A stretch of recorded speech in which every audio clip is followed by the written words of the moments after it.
പരിശുദ്ധ അമ്മ മാതാവ് ജീവനോടെ പ്രത്യക്ഷപ്പെട്ട ഇയാൾ താരയിൽ സാക്ഷ്യം പറയാൻ അനുഗ്രഹം തന്ന മാതാവിനും യേശുദേവനും കോടാനുകോടി നന്ദി.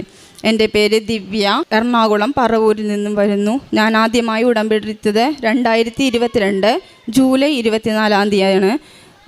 ആദ്യമായി ഞാൻ മാതാവിനെ അറിഞ്ഞത് 2018 പ്രളയം കഴിഞ്ഞപ്പോൾ തുടങ്ങി. എനിക്ക് മാതാവിൻ്റെ ഒരു പ്രാർത്ഥന ഫോട്ടോസ്റ്റാറ്റ് എടുത്ത് കിട്ടിയാണ് ഞാൻ മാതാവിനെ അറിഞ്ഞു തുടങ്ങിയത്. പക്ഷേ ഇവിടുത്തെ മാതാവിൻ്റെ പ്രത്യക്ഷീകരണ പ്രാർത്ഥനയാണെന്നൊന്നും എനിക്കറിയില്ലായിരുന്നു. ഞാനത് പ്രാർത്ഥിച്ചു തുടങ്ങി.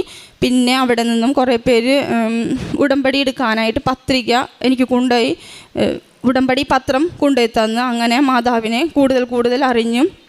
പക്ഷെ ഞാൻ ഉടമ്പടി എടുക്കാണ്ട് തന്നെ മാതാവിൻ്റെ പത്രം എന്നെ പോലെ വിഷമം വഹിക്കുന്ന എല്ലാവർക്കും കൊടുക്കാൻ തുടങ്ങി. കടയിലാണ് ഞാനൊരു കടയിൽ ജോലി ചെയ്തുകൊണ്ടിരിക്കുമ്പോഴാണ് മാതാവിനെ അറിഞ്ഞത്. അവിടെ കുറേ പത്രങ്ങൾ എല്ലാവരും കൊണ്ടുപോയി തരുമായിരുന്നു. ആ കടയിൽ വരുന്നവർക്കൊന്ന് കൊടുത്തോ എന്ന് ചോദിച്ചുകൊണ്ടും. അപ്പം ഞാനത് എൻ്റെ ഒരു വിഷമം പോലെ എല്ലാവർക്കും കൊടുത്ത് പ്രാർത്ഥിക്കാൻ പറയുമായിരുന്നു. അന്ന് തുടങ്ങിയ മാതാവ് എൻ്റെ കൂടെ ഉണ്ടായിരുന്നതാണ് ഇപ്പം ഞാൻ വിശ്വസിക്കുന്നത്. ഉടമ്പടി എടുക്കാൻ കാരണം കടബാധ്യത, മരണം മാത്രം ആശ്രയിച്ച് നടന്നിരുന്ന ഒരവസ്ഥയിലാണ് ജീവിച്ചിരുന്നത്. കടബാധ്യതയും കൊണ്ട് എങ്ങും തിരിയാൻ പറ്റാത്തൊരവസ്ഥയാണ്. ഇങ്ങേറ്റം മക്കൾക്ക് വരെയും ഒരു ഫുഡ് കൊടുക്കാൻ പോലും പറ്റാത്തൊരവസ്ഥയിൽ ജീവിച്ചിരുന്ന ഒരാളാണ് ഞാൻ. അതിൽ നിന്നും 2022 എനിക്കെൻ്റെ ഈ പുണ്യഭൂമിയിലൊന്ന് കാലുകുത്താൻ സാധിച്ചിട്ടുള്ളത്. അതുവരെയും എൻ്റെ മാതാവ് പരീക്ഷിക്കുകയാണോ എന്നറിയില്ലായിരുന്നു. എനിക്ക് വരാൻ ആഗ്രഹമുണ്ടായിരുന്നു. പക്ഷേ ഓരോരുത്തരും ഇവിടെ വന്ന് ഓരോ കാര്യങ്ങൾ പറയുമ്പോൾ ഞാൻ ആഗ്രഹിക്കും വരണം. പക്ഷേ എനിക്ക് സാഹചര്യം ഉണ്ടായിട്ടില്ല. വണ്ടി പൈസ പോലും ഇല്ലാത്തൊരവസ്ഥയിലാണ് ഞാൻ വിഷമിച്ച് നോക്കിയിരിക്കും അവർ വരുമ്പോൾ. അങ്ങനെ 3-4 വർഷം കഴിഞ്ഞു. എൻ്റെ ജീവിതം അങ്ങേയറ്റം ദുസ്സഹമായി. ഒരു 50 രൂപ വാങ്ങിച്ചാൽ പോലും കൊടുക്കാൻ പറ്റാത്തൊരവസ്ഥ. മൈക്രോ ഫൈനാൻസ്, അതുപോലെ ബ്ലേഡുകാർ, അങ്ങനെ ചുറ്റും കടക്കാർ മാത്രം. ആ ഒരവസ്ഥയിലാണ് എൻ്റെ പരിശുദ്ധ അമ്മയോട് പക്ഷേ ഞാൻ യാചിച്ചിരുന്ന്, മാതാവേ എനിക്ക് ഒരു തരത്തിലും മാതാവിൻ്റെ പ്രാർത്ഥനയിൽ നിന്ന് വ്യതിചലിക്കാൻ തോന്നരുത്. കുറേയേറെ പ്രലോഭനങ്ങൾ എനിക്കുണ്ടായിട്ടുണ്ട്. മാതാവിനെ പ്രാർത്ഥിച്ചിട്ട് എന്താണ് കിട്ടിയത്? ഇത്രയും നാളും മരണം മാത്രം ഇങ്ങനെ നോക്കി നടക്കണേലേ എന്നൊക്കെ പറഞ്ഞുകൊണ്ടും. പക്ഷേ ഞാൻ മാതാവിനെ കൈവിട്ടില്ല. കൊന്ത ചൊല്ലി, അങ്ങനെ കൊന്തയാണ് എൻ്റെ ജീവിതത്തിലെ ഏറ്റവും വലിയ ഒരിത്. അത് ഒരു 10 മിനിറ്റ് കിട്ടിയിട്ടുണ്ടെങ്കിൽ ഞാൻ കൊന്ത കയ്യിലെടുക്കും. ഒരു വണ്ടിക്ക് പോയാൽ പോലും ഞാൻ കൊന്തയെടുത്ത് പ്രാർത്ഥിക്കും. അങ്ങനെ ഞാൻ 2022 ജൂലൈ 24 ഇവിടെ വന്ന് ഉടമ്പടി എടുക്കുമ്പോൾ എനിക്ക് ഈ മാതാവിൻ്റെ അടുത്ത് വന്നം എന്നുള്ളൊരു മോഹം മാത്രമേ ഉണ്ടായിട്ടുള്ളൂ. അല്ലാണ്ട് ഉടമ്പടി എടുക്കാൻ കരുതിയല്ല ഞാൻ വരാനിരുന്നത്. എനിക്ക് അതിന് സാഹചര്യം ഒരുക്കി തന്നത് എൻ്റെ ഒരു ഹോസ്പിറ്റലിൽ ജോലി ചെയ്യുന്നൊരു കൂട്ടുകാരത്തി വന്ന്, നാളെ നീ വന്നണ്ട, നിങ്ങൾ ഉടമ്പടി പുതുക്കാൻ ഉണ്ട്. അപ്പം ഞാൻ പറഞ്ഞു എനിക്ക് വണ്ടി പൈസ ഒന്നുമില്ല, ഞാൻ രാത്രി പറയാം വരണോ വേണ്ടേന്ന്. അങ്ങനെ ഞാൻ ഒരു 9 മണിയായപ്പോഴാണ് അപ്പുറത്തെ ഒരു വീട്ടിൽ നിന്ന് 400 രൂപ തപ്പിപ്പറക്കിയാണ് ആ ചേച്ചി തന്നത് എനിക്ക്. 400 രൂപ. ഇവിടെ വരണമെങ്കിൽ എത്ര രൂപയാകുമെന്നൊന്നും എനിക്കറിയില്ലായിരുന്നു. പക്ഷേ ഞാൻ ഇവിടെ വന്നതും മാതാവ് 5:30 എനിക്ക് അവിടെ നിന്ന് ഞാൻ കൂരിരുട്ടത്താണ് പോകുന്നത്. കാരണം എൻ്റെ അമ്മ അവിടെ നോക്കി നിൽക്കുകയാണ്.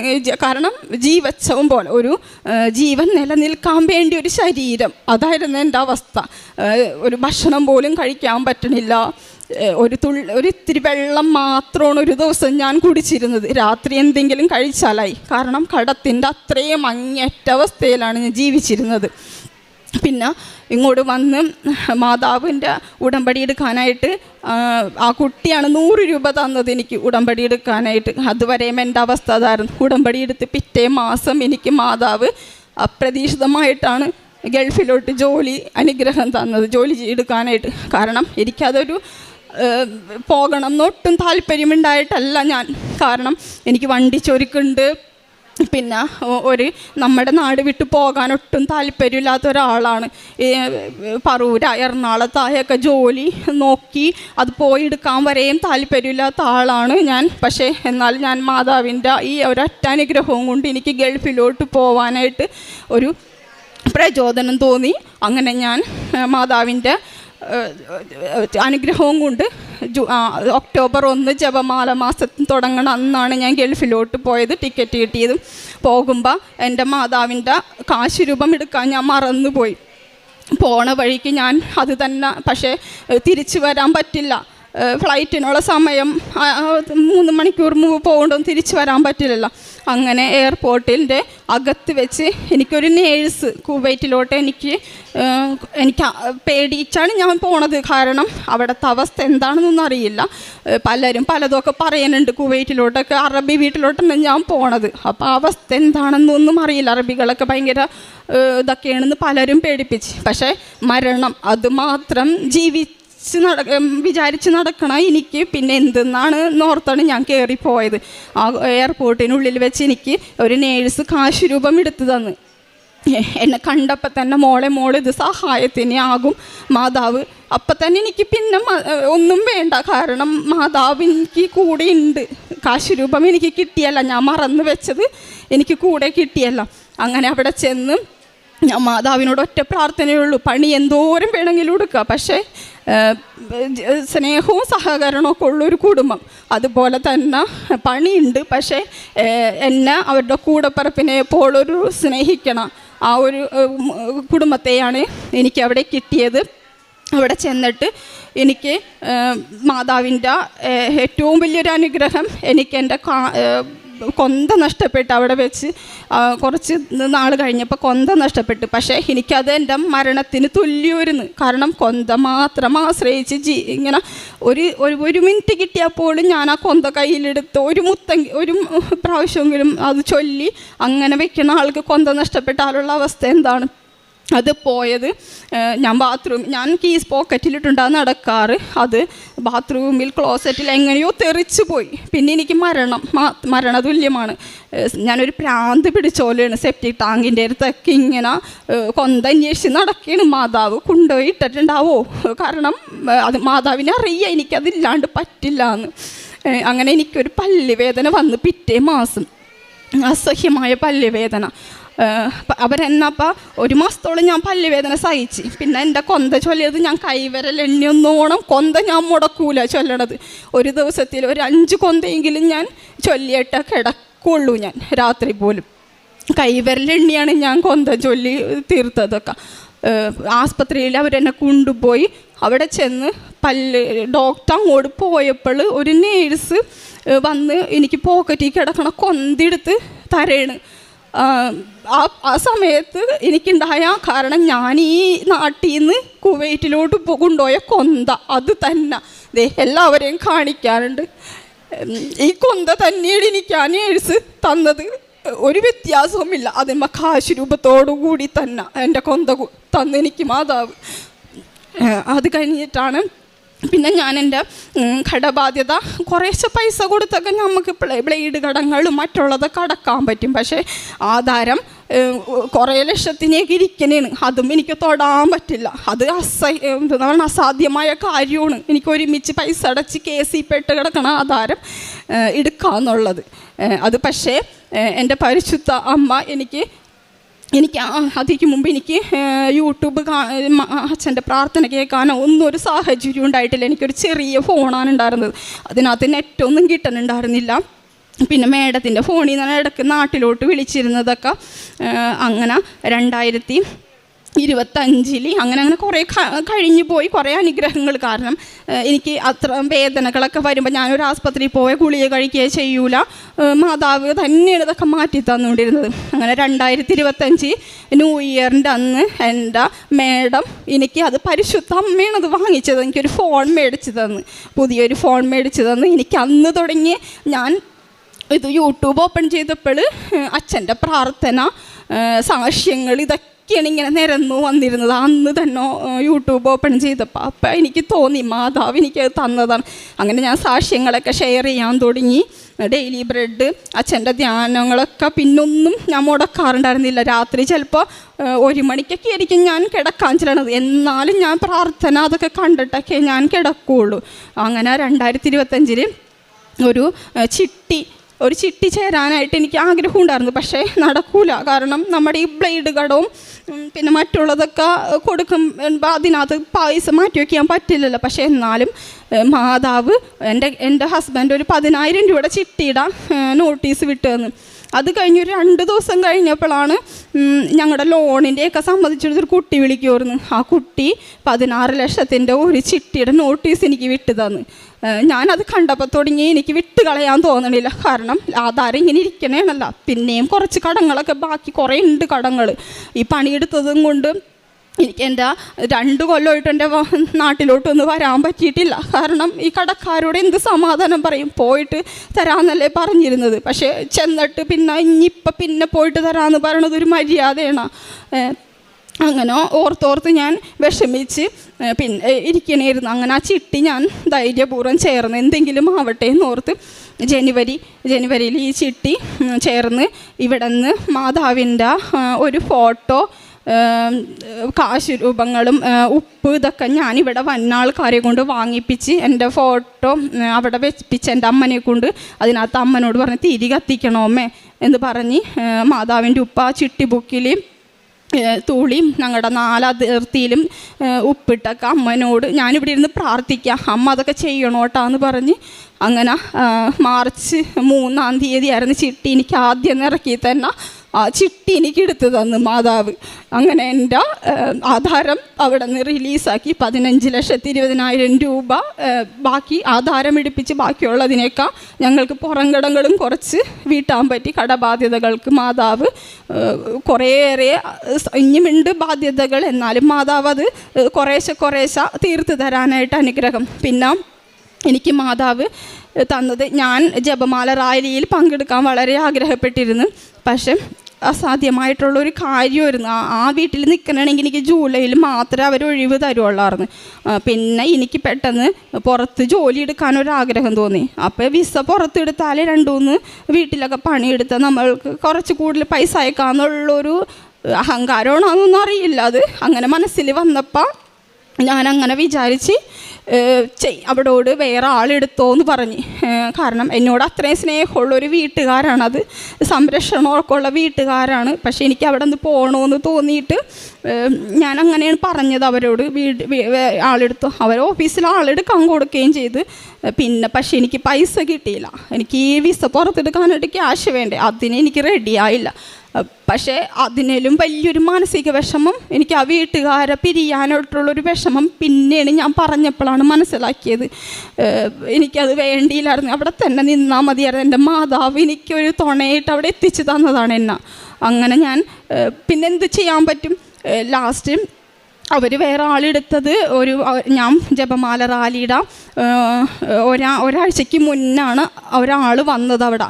6 മാസം വരെയും വരാത്ത ആൾ എനിക്ക് പകരമായിട്ട് ജപമാല റാലിയുടെ ഒരാഴ്ചയ്ക്ക് മുന്നേ വന്ന് എന്നോട് അവർ പറഞ്ഞെങ്കിൽ നാട്ടിലോട്ട് പോയിക്കോ. അങ്ങനെ ജപമാല റാലിയുടെ 24-ാം തീയതി ഞാനിവിടെ എത്തി. റാലിയിൽ പങ്കെടുത്തപ്പോൾ എനിക്ക് അവിടുത്തെ വീട്ടുകാരുടെയും കുഞ്ഞിൻ്റെ മുഖം മാത്രമായിരുന്നു. കാരണം തിരിച്ച് ചെല്ലാൻ ഇനി പറ്റില്ല. ഇനി വേറൊരിടത്ത് പോയാൽ ചിലപ്പോൾ സാലറിയൊക്കെ ഇത്ര കിട്ടുമോ, ഞാൻ ഉദ്ദേശിച്ചത് നടന്നില്ലല്ലോ പുറത്ത് വിസ എടുക്കണത്. ഇനി വേറെ ആശ്രയിക്കേണ്ടി വരുമല്ലോ, വേറെ വീടൊക്കെ. അങ്ങനെ പ്രാർത്ഥിച്ച് ജപമാല റാലിയിൽ മൊത്തം ഞാൻ പ്രാർത്ഥിച്ചുകൊണ്ട് ഇരിക്കണമായിരുന്നു. പിന്നെ അങ്ങനെ ഞാൻ എല്ലാ ദിവസവും പ്രാർത്ഥിച്ച് അസാധ്യമായിട്ടുള്ള കാര്യമാണ്. കുറേ പൈസ കൊടുത്താണ് ഒരു ആളവിടെ എടുക്കണത്. ഞാൻ അവളെ തിരിച്ച് വിടാൻ അവർക്ക് പറ്റില്ല, എന്നെ എടുക്കാനും പറ്റില്ല. പക്ഷേ ഈ ഒരു 2-3 ദിവസത്തിന് മുമ്പേ തന്നെ എൻ്റെ മേഡം എന്നെ വിളിച്ച്, എന്നെയാണ് അവർക്ക് ആവശ്യം, ആ പെൺകുട്ടീനെ അവർക്ക് ആവശ്യമില്ല, അവർക്കതിന് അവിടെ നിൽക്കാനും കഴിയില്ല, മേഡം എനിക്ക് ടിക്കറ്റ് ഇട്ട് തന്നേക്കാണ് ഇപ്പം, കയറി ചെല്ലാൻ പറഞ്ഞ്. ഞാൻ ഈ ഞായറാഴ്ച പോയാണ് ആ വീട്ടിലോട്ട് തന്നെ. ഇത് ആരുടെ അസാധ്യമായ കാര്യമാണിത്. കാരണം ആ വീട്ടിൽ നിന്ന് ഞാൻ പോകുന്നതാണ്, എനിക്ക് ഇവിടെ ജോലി ചെയ്യാൻ പറ്റില്ല എന്നും പറഞ്ഞുകൊണ്ടും. പിന്നെ തിരിച്ച് വിളിക്കാമെന്ന് വെച്ചിട്ടുണ്ടെങ്കിൽ അസാധ്യമായ കാര്യമാണ്. പക്ഷേ എൻ്റെ മാതാവ് അതെനിക്ക് നടത്തി തന്നു. ഞാനിപ്പോൾ ഞായറാഴ്ച പോകും. പിന്നെ ജപമാല റാലിയിൽ പങ്കെടുത്തപ്പോൾ എനിക്ക് ഒരു നിയോഗത്തിൽ ഞാൻ അതിന് ശേഷം ഇവിടെ വന്നേ പിന്നെ ഉടമ്പടി പുതുക്കി. അപ്പം എൻ്റെ വീടിൻ്റെ അവസ്ഥ വളരെ അവസ്ഥയായിരുന്നു. ഇത്രയും കാശൊക്കെ കിട്ടിയിട്ടും പുറം കടങ്ങളൊക്കെ കുറച്ചും കൂടി ബാക്കിയുണ്ട്. അപ്പം പെരയുടെ ഒന്നും ചെയ്യാൻ പറ്റില്ല. അടുക്കളയൊക്കെ ആകെ, ബാത്റൂമൊക്കെ ആകെ പൊട്ടിപ്പൊളിഞ്ഞും ഞാൻ വന്ന് കണ്ടപ്പോൾ നെഞ്ച് പൊട്ടിയാണ്. ഞാൻ ആ വെളുപ്പിന് 5 മണിക്ക് വന്ന് കയറി കണ്ടപ്പോൾ ഉള്ള അവസ്ഥ. മാതാവിനോട് ഞാൻ റാലിയിൽ കരഞ്ഞ് പ്രാർത്ഥിച്ച് ഈ 2 നിയോഗങ്ങളാണ്. എനിക്ക് അറബി വീട്ടിലോട്ട് തന്നെ തിരിച്ചു പോകണം, എനിക്ക് എൻ്റെ പെരയുടെ ഒരു ഇതിന് സഹായിക്കണം. അപ്പം അങ്ങനെ, പക്ഷേ എനിക്ക് ഏത് വഴിയാണെന്നൊന്നും അറിയില്ല. എൻ്റെ ആ ഒരു 2 ആഴ്ചയും കൊണ്ട് എനിക്ക് മാതാവ് എൻ്റെ ആ ബാത്റൂമൊക്കെ റെഡിയാക്കി തന്ന്, എല്ലാവരും റെഡിയാക്കി തന്ന്, അത് എവിടെ നിന്നാണ് എന്താണെന്നൊന്നും എനിക്കറിയൂല. എൻ്റെ പരിശുദ്ധ അമ്മയാണ് എനിക്കിതൊക്കെ എല്ലാവരും സാധിച്ചു തന്നതിന് എത്ര നന്ദി പറഞ്ഞാലും മാതാവിനോട്. ഇനി പിന്നെ മുടി കൊഴിച്ചിൽ, എനിക്ക് അവിടെ വെച്ച് നന്നായിട്ട് മുടി കൊഴിയൂർന്ന്, മുടി മൊത്തം ഒരുവിധമൊക്കെ പോയി തീർന്ന്. ഞാനിപ്പോൾ മാതാവിനോട് ഇനി എല്ലാ കാര്യവും മാതാവിനോട് പറഞ്ഞു, ഇതൊരു ചെറിയ കാര്യമല്ലേ, കുഴപ്പമില്ല, ഞാൻ തലമൊട്ടയാലും നടന്നോളാം. പക്ഷെ പിന്നെ പിറ്റേ ദിവസം തുടങ്ങിയേ എൻ്റെ മുടി കൊഴിച്ചിൽ നിന്ന്, മൊത്തം മുടി കൊഴിച്ചിൽ നിന്ന് ചീപ്പി പോലും ഒരു തരി മുടി കൊഴിയണില്ല.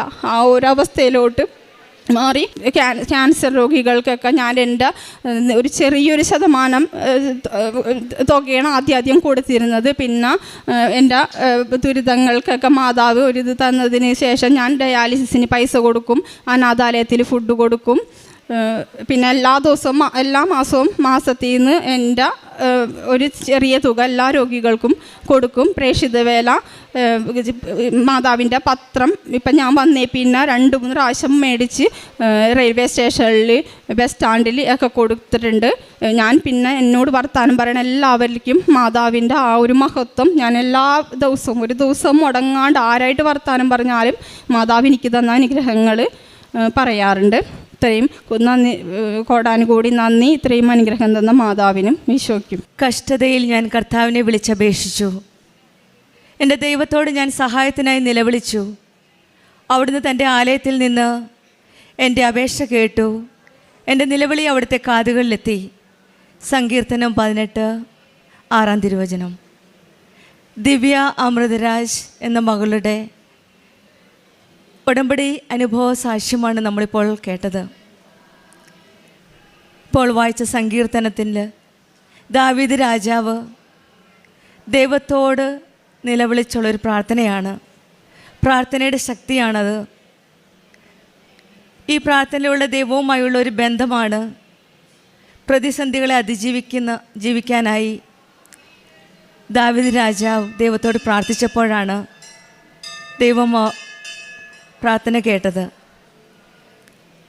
അതുപോലെ തന്നെയാണ് ദിവ്യ അമൃതരാജിൻ്റെ ജീവിതത്തിലും നാം കണ്ടത്. സാമ്പത്തിക ബുദ്ധിമുട്ടുകളുടെ നടുവിൽ, പ്രതികൂല സാഹചര്യങ്ങളിൽ, കഷ്ടതകളിൽ നടന്നുപോയ നാളുകളിലാണ് ഏതോ ഒരു വ്യക്തിയിലൂടെ കൃപാസന അമ്മയെപ്പറ്റി കേട്ടത്. ഒരു ചെറിയ പേപ്പറാണ് കിട്ടിയത്. ആ പേപ്പർ വെച്ച് പ്രാർത്ഥിച്ചു. കൃപാസന അമ്മ മാതാവ് ഒന്നും അറിയില്ല. പിന്നീടാണ് പരിശുദ്ധ അമ്മയുടെ ഈ ആലയത്തിലെത്തി അമ്മയുടെ സന്നിധിയിൽ വന്ന് പ്രാർത്ഥിച്ച് ഉടമ്പടി എടുത്തത്. എല്ലാ പ്രതിസന്ധികളും കഷ്ടതകളും ഈശോയുടെയും അമ്മയുടെയും കരങ്ങളിൽ വെച്ച് കൊടുത്തിട്ട് ഈ മകളുടെ ഉടമ്പടി ജീവിതം തുടങ്ങുകയാണ്. പിന്നെ നമ്മൾ കണ്ടു ഈശോയുടെയും മാതാവിൻ്റെയും സാന്നിധ്യം ഈ മകളുടെ ജീവിതത്തിൽ വളരെ വ്യക്തമായിട്ട് നമുക്ക് മനസ്സിലാക്കാവുന്നതാണ്. ഉടമ്പടി കാശുരൂപം കൊണ്ടുപോകാൻ മറന്നുപോയപ്പോൾ എയർപോർട്ടിൽ ഏതോ ഒരു നേഴ്സ്, അറിയില്ല ആരാ എന്താ എന്നും, പക്ഷേ ഈ മകളുടെ ആഗ്രഹം അറിഞ്ഞ മാതാവ് ഏതോ ഒരു നേഴ്സിനെ വിട്ട് ഈ മകൾക്കൊരു കാശുരൂപം നൽകി. കൊന്ത നഷ്ടപ്പോഴും ഇതുപോലെ തന്നെ ക്ലോസറ്റിൽ വീണ കൊന്ത, അതേ കൊന്ത തന്നെ ഡെന്റിസ്റ്റ് ഹോസ്പിറ്റലിൽ ചെന്നപ്പോൾ അവിടെയുള്ള നേഴ്സിൻ്റെ കയ്യിൽ നിന്ന് ഈ കൊന്ത ലഭിക്കുന്നു. അസാധ്യമാണെന്ന് തോന്നുന്ന കാര്യങ്ങൾ പലപ്പോഴും ഈശോയ്ക്കും അമ്മയ്ക്കും ഒന്നുമല്ല. സഞ്ചാരി മാതാവ്, നമ്മുടെ കൂടെയുള്ള മാതാവ്, നമ്മുടെ എല്ലാ കാര്യങ്ങളും ഈശോയോട് പറഞ്ഞ് എല്ലാ കാര്യവും നടത്തി കൊടുക്കുന്ന ഒരമ്മയാണ്. ഈ മകളുടെ ജീവിതത്തിൽ ഇതുപോലെ തന്നെ നഷ്ടപ്പെട്ട കൊന്ത ഒരിക്കലും ലഭിക്കുന്നത് ഓർത്തില്ല. പക്ഷെങ്കിൽ ആ ഡെന്റിസ്റ്റ് ഹോസ്പിറ്റലിൽ പല്ലുവേദനയാകാനും പിന്നെ ആശുപത്രിയിൽ പോകാനും ആ നേഴ്സിനെ കാണാനും ഒക്കെയുള്ള ഒരു സാഹചര്യം പരിശുദ്ധ അമ്മ ഈശോ ഈ മകൾക്ക് ഒരുക്കി കൊടുത്ത് ആ കൊന്ത ലഭിക്കുവാനായിട്ട്. സാമ്പത്തിക ബുദ്ധിമുട്ടുകൾ പലതും ഉടമ്പടിയിൽ നിയോഗമായിട്ട് സമർപ്പിച്ചിരുന്നു.